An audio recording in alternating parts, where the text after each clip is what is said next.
Assessore Corrado Agnese, parliamo del comune di Chiusavecchia dove c'è anche la sede dell'antica Via del Sale. Buonasera Corrado. Buonasera.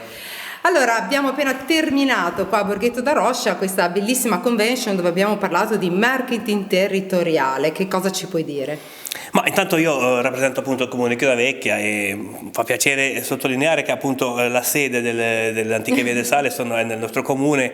Fra l'altro una sede che abbiamo recentemente acquisito dalla Regione Liguria e è un po' un nostro vanto perché è un antico frantoio che abbiamo ristrutturato e noi come comune membro delle Antiche Vie del Sale partecipiamo attivamente a questa storia cercando di creare nuovi itinerari, nuove cose, nuove sinergie e cercare anche di valorizzare quel poco di territorio che abbiamo perché siamo piccoli Però siete piccoli ma siete in tanti. Siamo piccoli ma siamo in tanti e ognuno ha qualcosa di suo, qualche particolarità da mettere sul piatto, quindi cerchiamo tutti insieme di fare qualcosa di carino, che possa funzionare, via.